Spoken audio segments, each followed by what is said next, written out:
اور نعت شریف کے آداب کا خیال رکھنا بھی ہر ایک پر لازم اور ضروری ہے۔ اگر کوئی شخص نعت شریف کو گانے کی طرز پر پڑھتا ہے یا اس نے پڑھا ہے تو اس کو چاہیے کہ فوراً اس عمل سے توبہ کرے۔ آپ دیکھ لیں کیا واقعی یہ نعت خواں با عمل ہے، جیسے وہ نمازیں چھوڑنے والا ہے یا داڑھی منڈا ہے یا داڑھی کو خشخشی رکھوانے والا ہے۔ فاسق معلن ہوتا ہے وہ قابل تعظیم نہیں بلکہ قابل توہین ہو۔ کچھ دنوں پہلے ہی وہ عربی کا ایک گانا تھا، ہمارے نعت خواں نے وہاں سے وہ اشعار اٹھائے اور اشعار اٹھا کر اس کو جناب ایک مقدس کلام کی طرف جناب پھیرنے کی پوری کوششیں ہیں جو نوحے ہیں، حالانکہ وہ نوحہ ہے، اور ہمارے جناب نعت خواں لگے پڑے ہیں وہ الامان والحفیظ، خدارا ان کاموں سے باز آؤ۔ نعت خوانی ایک مقدس مرد لڑکے کو بلوا کر اسے سامنے بٹھا کر نعتیں سننا یہ بھی ممنوع ہے۔ بسم اللہ الرحمن الرحیم۔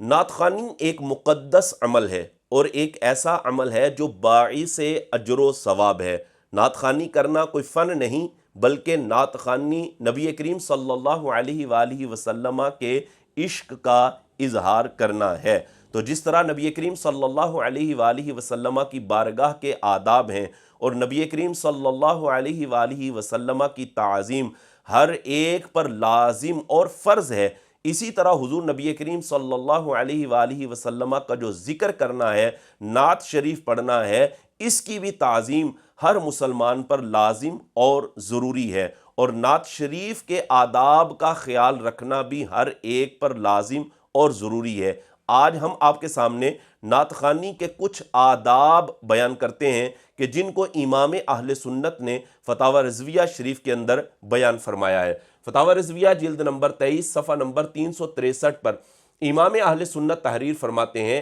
کہ نعت سادہ اور خوش الحانی کے ساتھ ہو، گانوں کی طرز پر نہ پڑھی جائے۔ اگر گانے کی طرز پر نعت پڑھی جائے گی تو یہ نعت کی بے ادبی ہوگی، اور نعت کی بے ادبی کرنا یہ بالکل ناجائز امر ہے۔ اگر کوئی شخص نعت شریف کو گانے کی طرز پر پڑھتا ہے یا اس نے پڑھا ہے تو اس کو چاہیے کہ فوراً اس عمل سے توبہ کرے اور اس طرح نعت شریف پڑھے کہ وہ کسی گانے کی طرز پر نہ ہو۔ اسی طرح دوسرا ادب اعلیٰ حضرت رحمۃ اللہ تعالی علیہ بیان کرتے ہیں فتاوی رضویہ جلد نمبر 24 صفحہ نمبر 79 پر۔ آپ فرماتے ہیں کہ نعت خوانی آلات و لاہو لعب اور افعال لغو مثلا مزامیر کے ساتھ نہ ہو، یعنی نعت خوانی کرنے میں اس چیز کا خیال رکھنا چاہیے کہ اس میں کوئی بھی آلات موسیقی میں سے کوئی آلہ استعمال نہ کیا جائے، نہ ڈھولک بجائی جائے، نہ باجا بجایا جائے، نہ اسی طرح کوئی اور آلات موسیقی کا استعمال کیا جائے۔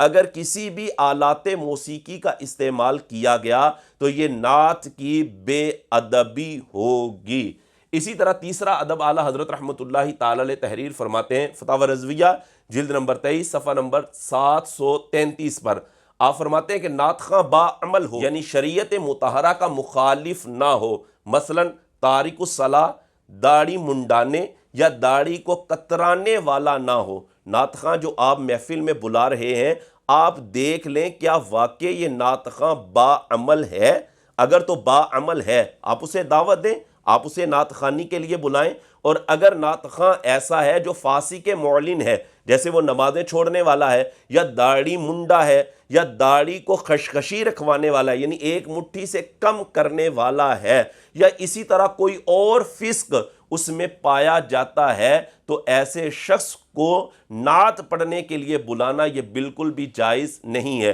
کیونکہ جو فاسق معلن ہوتا ہے وہ قابل تعظیم نہیں بلکہ قابل توہین ہوتا ہے۔ اور اگر آپ نے فاسق معلن کو بلا کر سٹیج پر بٹھا دیا ہے اور اس کے گلے میں آپ ہار بھی ڈال رہے ہیں حالانکہ وہ فاسق معلن ہے، تو بھائی آپ تو اس کی تعظیم کر رہے ہیں، اور شریعت نے فاسق معلن کی تعظیم کرنے سے منع فرمایا ہے کہ فاسق معلن قابل تعظیم نہیں بلکہ قابل توہین ہے۔ اسی طرح چوتھا ادب جو بیان کیا جاتا ہے وہ یہ ہے کہ محفل نعت میں مستند اور استاد شعراء کا معیاری کلام پڑھا جائے، یعنی نعت خواں جو کلام پڑھنے لگا ہے وہ دیکھ لیا جائے کہ آیا وہ کلام ہے کن کا، کیا واقعی ایسے کسی شاعر کا کلام پڑھا جا رہا ہے جو ایک مستند عالم دین ہے۔ اگر تو ایسے کسی مستند عالم دین کا کلام ہے تو وہ پڑھا جائے، ایسے ایرے غیرے کا کلام نہ پڑھا جائے۔ آج کل ہمارے بہت سارے نعت خواں ایسے ایسے کلام پڑھ جاتے ہیں، پتہ ہی نہیں ہوتا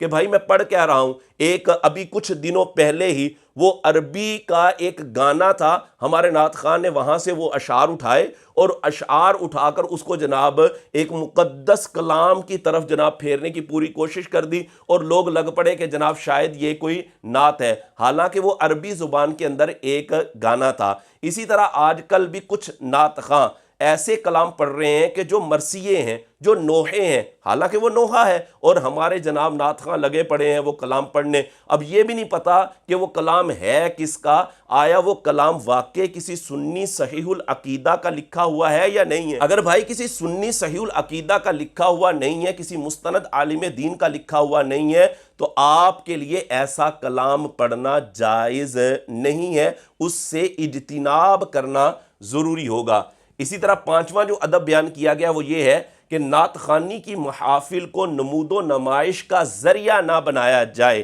نمود و نمائش کا ذریعہ نہیں بنانا، بلکہ اگر آپ کوئی محفل نعت کر رہے ہیں، کروا رہے ہیں، تو آپ کی نیت یہ ہونی چاہیے کہ میں اللہ رب العزت کی رضا اور اس کی خوشنودی اور نبی پاک صلی اللہ علیہ وآلہ وسلم کی رضا حاصل کرنے کے لیے اس محفل کا انعقاد کر رہا ہوں۔ محض نمائش مقصود نہیں ہونی چاہیے، اگر نمائش مقصود ہوئی تو محفل کروانے کا ثواب بالکل بھی نہیں ملے گا۔ اسی طرح چھٹا ادب یہ ہے کہ نعت خوانی کے لیے پیسے طے کرنا یا پیسے لینے کی نیت یہ شرعاً جائز نہیں ہے۔ اگر نعت خواں ڈیمانڈ کر رہا ہے کہ میں جناب آؤں گا تو اتنے پیسے لوں گا، میرے اوپر الگ سے پھینکے جائیں گے، وہ میری الگ خدمت ہوگی، اگر کوئی نعت خواں ایسا کر رہا ہے تو اس کا یہ عمل بالکل شرعاً ناجائز ہوگا۔ اس پر لازم ہے کہ وہ پیسے جن لوگوں سے اس نے نعت خوانی کے پیسے لیے ہیں وہ پیسے ان کو لوٹائے۔ اگر پتہ نہیں چل رہا کہ یہ کس نے مجھے دیے تھے تو اتنے پیسے بغیر ثواب کی نیت سے فقراء میں تقسیم کرنا اس پر لازم ہوگا۔ تو نعت خوانی کے پیسے لینا، ڈیمانڈیں کرنا، طے کرنا یہ بالکل بھی شرعی اعتبار سے جائز نہیں ہے۔ اعلیٰ حضرت رحمۃ اللہ تعالیٰ علیہ نے اس بات کو فتاوی رضویہ جلد نمبر 23 صفحہ نمبر 724 اور 725 پر تحریر فرمایا ہے۔ اسی طرح ساتواں ادب یہ ہے کہ مروجہ دف کے ساتھ نعت پڑھنا یہ ممنوع ہے۔ آج کل جو یہ نعت خواں حضرات دفیں لے کر آ جاتے ہیں، لو جی میں دف لے کر آ گیا ہوں، تو دف بجا رہے ہوتے ہیں، یہ دف نہیں ہے بھائی، یہ ڈھول ہے، اور یہ ڈھول آپ مسجد میں لا کر بجا رہے ہوتے ہیں۔ خدا کا خوف کریں، تو یہ جو موجودہ دور میں دف بجائی جاتی ہے یہ دف نہیں ہے بلکہ ڈھول ہے، تو اس کے ساتھ نعت پڑھنا یہ بھی نعت کی بے ادبی ہے۔ ابھی کل کی بات ہے، ایک آدمی نے مجھے کلپ بھیجا، وہ ایک نعت خواں ہے، وہ جناب دف بجا رہا ہے اور دف کے ساتھ سورہ اخلاص پڑھ رہا ہے، اور اپنی اس نے طرز لگائی ہوئی ہے، اور اتنی کو غلطیاں کر رہا ہے وہ سورہ اخلاص پڑھتے ہوئے کہ الامان والحفیظ،